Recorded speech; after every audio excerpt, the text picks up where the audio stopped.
بسم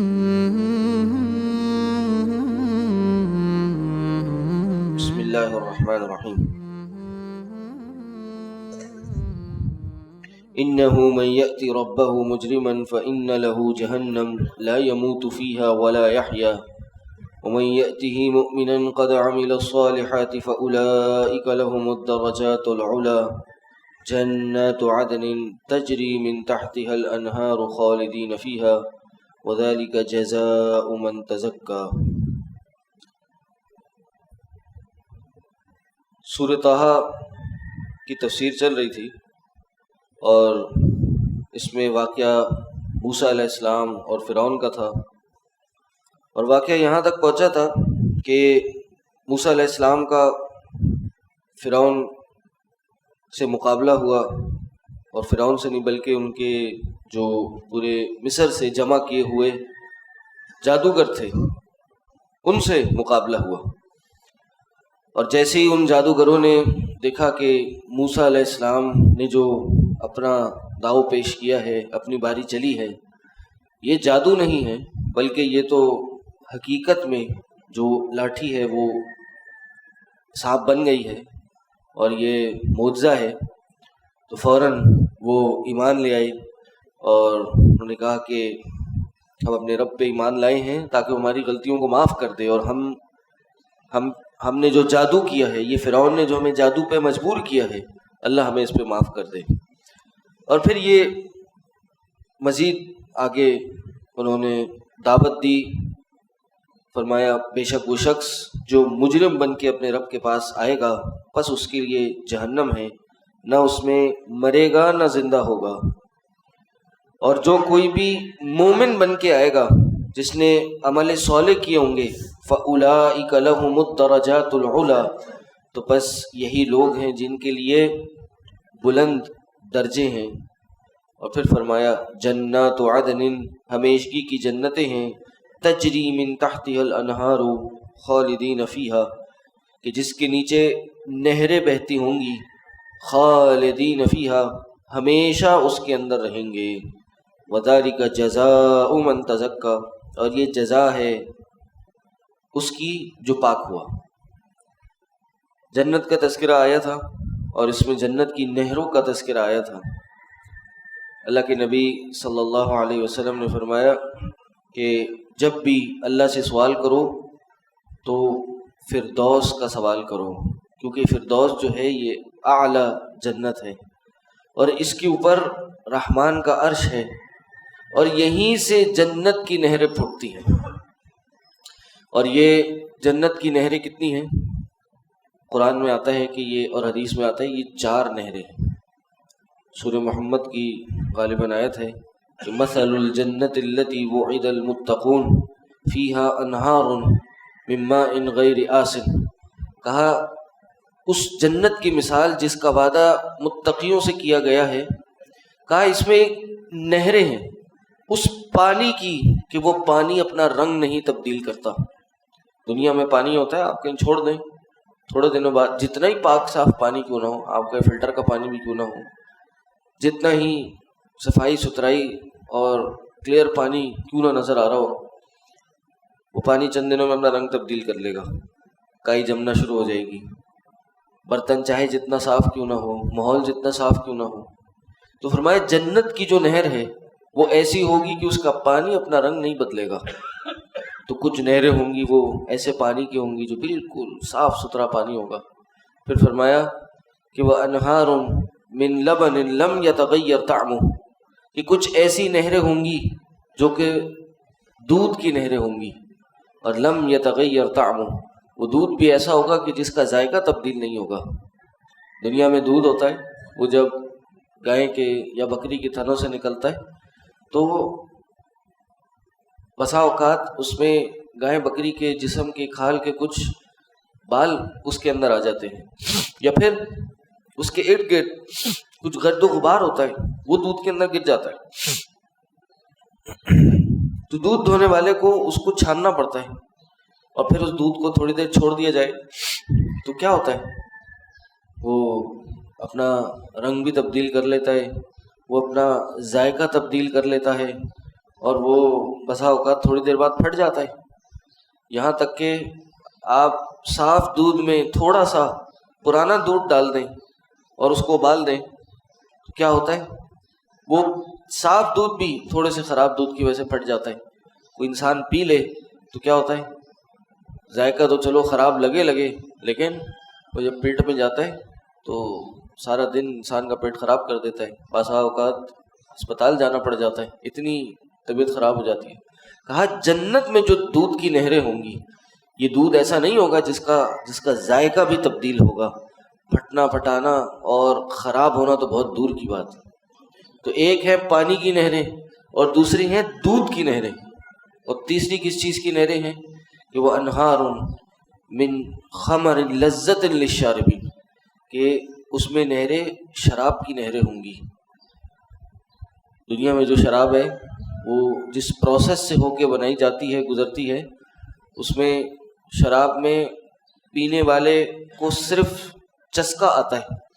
اور وہ چسکا نہ آئے تو شاید وہ شراب نہ پیے، کیونکہ اس کا ذائقہ، اس کی بدبو اتنی خراب ہوتی ہے کہ سامنے والے کو، پینے والے کو وہ اچھی نہیں لگتی، لیکن بس وہ پی کے تھوڑا سا چسکا آتا ہے یا دماغ پہ اس کا نشہ چڑھ جاتا ہے اور انسان جس حالت میں چلا جاتا ہے وہ ہم سب سمجھتے ہیں، اس وجہ سے وہ شراب کو پیتا ہے۔ لیکن جنت کی جو شراب ہے، کہا یہ پینے والوں کے لیے لذت بڑی لذیذ ہوگی، اور اس کے پینے سے نہ کوئی انسان کے چہرے پہ غلبہ آئے گا، نہ انسان نشے میں جائے گا، نہ اس کی سوچ سمجھنے کی جو صلاحیت ہے وہ ختم ہوگی۔ یہ تیسرے قسم کی نہریں۔ اور چوتھی قسم کی نہر کون سی ہے؟ کہا من وانہار من عسل مصفا، بڑی صاف کی ہوئی شہد کی نہریں ہیں۔ دنیا میں آپ شہد بناتے ہیں تو چھتے سے جب شہد نکلتا ہے تو جتنا بھی پاک صاف کیوں نہ ہو، شہد ہے پاک صاف ہوتا ہے، لیکن بالکل کرسٹل کلیئر نہیں ہوتا، الا یہ کہ آپ بازار میں جائیں، آپ کو سپر مارکیٹ میں جو برانڈیڈ شہد ملتے ہیں وہ بڑے کرسٹل کلیئر ہوتے ہیں، لیکن جو خالص شہد ہوتا ہے نا وہ اس طرح سے اس کی صفت نہیں ہوتی، کچھ نہ کچھ اس میں شہد میں موم جو شہد کا ہوتا ہے وہ ملا ہوا ہوتا ہے، اور وہ بالکل جیسے پانی کے آر پار آپ دیکھ سکتے ہیں، شہد کے آر پار آپ نہیں دیکھ سکتے اگر وہ خالص ہو، الا یہ کہ وہ پروسیس کیا ہوا ہو اور وہ برانڈیڈ جو سپر مارکیٹ میں بنتا ہے وہ مل جائے آپ کو۔ لیکن جنت میں خالص شہد کی نہریں ہوں گی، اور وہ شہد کی صفت یہ ہوگی وہ مصفا ہوگا، بالکل صاف ہوگا، کلیئر ہوگا، اور یہ نہریں بہ رہی ہوں گی۔ انہار کا لفظ ہے، تو آپ سوچیں جنت میں موجود ہیں، اور یہ ہم صرف سوچ بھی سکتے ہیں، حقیقت میں ہماری سوچ سے بھی بالا ہوں گے یہ مناظر، کہ ایک جگہ کھڑے ہوں، اوپر نظر پڑے، او پہاڑ سے ہوتی ہوئی ایک دودھ کی نہر آ رہی ہے، او سامنے دیکھا تو شہد کی نہر آ رہی ہے، ادھر دیکھا تو پانی کی نہر بہ رہی ہے، ادھر جو ہے وہ شراب کی نہر بہ رہی ہے۔ یہ صرف ہمیں صرف کچھ سوچنے کا ایک پوائنٹ دینے کے لیے ہے، ورنہ اصل میں یہ حقیقت، اس کی حقیقت تو ہم اس پہ غور و فکر کر ہی نہیں سکتے۔ ولا خطر علی قلب بشر، یہ جنت کے مناظر وہ ہیں کہ جس کے کسی بشر کے دل پہ اس کا خیال بھی نہیں آیا۔ تو اللہ تعالی ہمیں ان جنتوں کا وارث بنائے، اور اس کی سب سے بڑی نعمت یہ ہوگی خالدین فیہا، ہمیشہ اس کے اندر رہیں گے، اور یہ جزا ہوگی جس نے اپنے آپ کو پاک کیا، جس نے اپنا تزکیہ نفس کیا، جس نے اپنے دل کو دل کی برائیوں سے پاک کیا، یہ اس کی جزا ہوگی۔ پھر آیت آتی ہے وَلَقَدْ أَوْحَيْنَا إِلَى مُوسَىٰ أَنْ أَسْرِ بِعِبَادِي فَاضْرِبْ لَهُمْ طَرِيقًا فِي الْبَحْرِ يَبَسًا لَا تَخَافُ دَرَكًا وَلَا تَخْشَىٰ، ہم نے وحی کی موسیٰ کی طرف، کیا وحی کی؟ ان اسر بعبادی، آپ رات کو لے چلیے ہمارے بندوں کو، اور فضرب لہم طریقا فی البحر یبسا، اور ان کے لیے سمندر میں خشک رستہ بنا دیجئے، اور لا تخاف درکا، آپ کو نہ پکڑنے کا خوف ہو، ولا تخشا، اور نہ آپ ڈریں۔ یہاں فوراً جادوگروں کے مقابلے کے بعد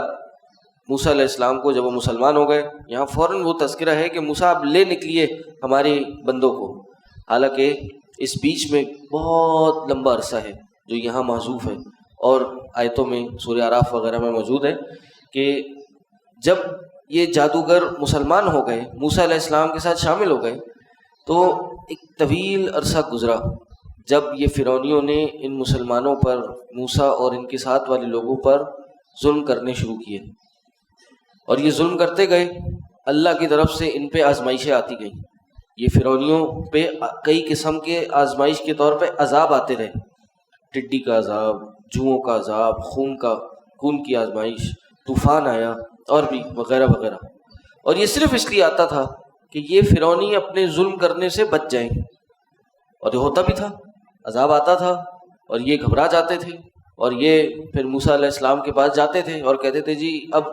ہمیں معاف کر دو، ہم جو کام کر رہے ہیں اب ہم نہیں کریں گے، اور آپ کو اور بنی اسرائیل کو ہم اپنے ظلم سے نجات بھی دے دیں گے، آپ بس اس عذاب سے ہمیں چھٹکارا دلا دیجیے۔ تو وہ عذاب رک جاتا تھا، وقتی طور پہ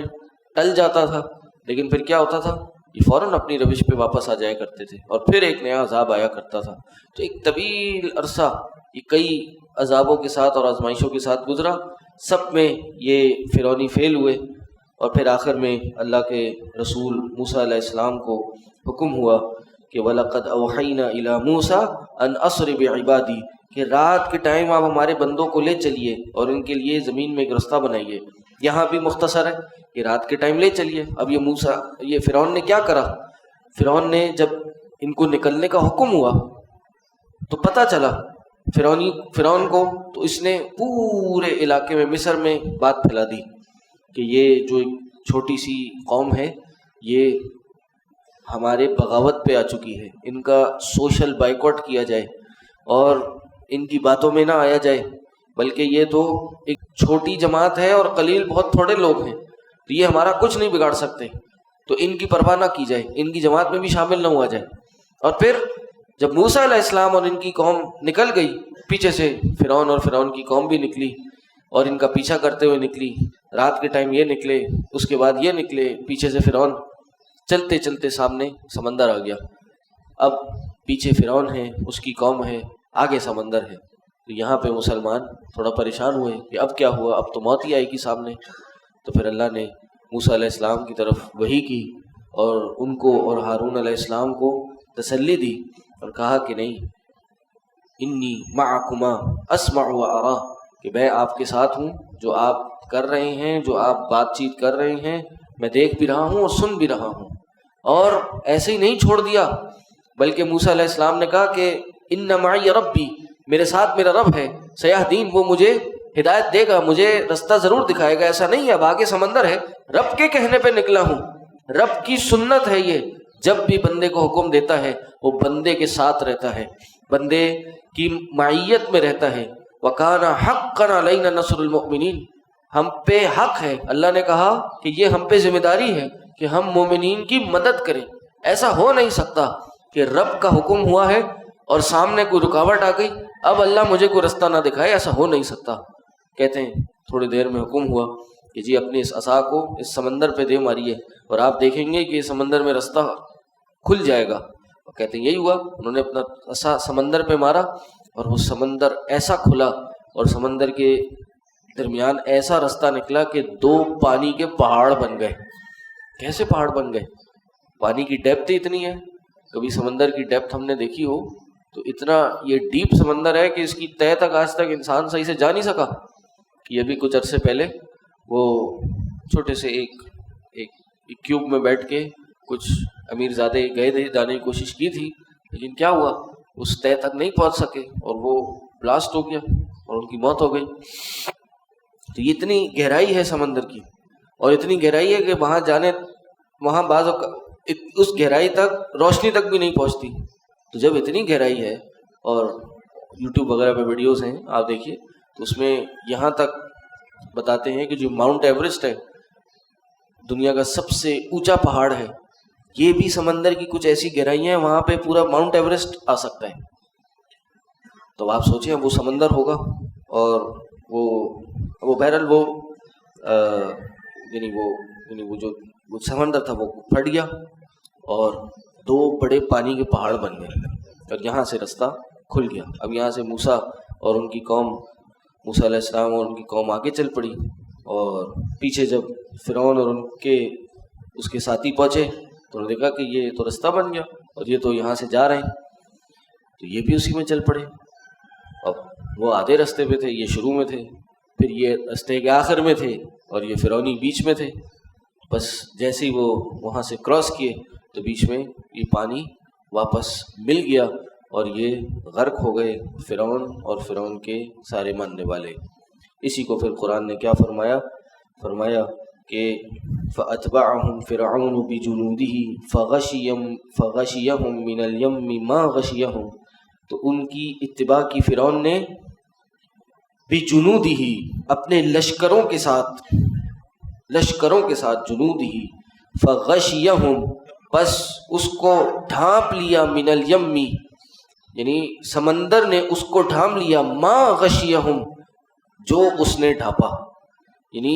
یہاں پہ آپ کو ہم بتا نہیں سکتے کہ کس طرح اس سمندر نے ان فرعونیوں کو ڈھانپا،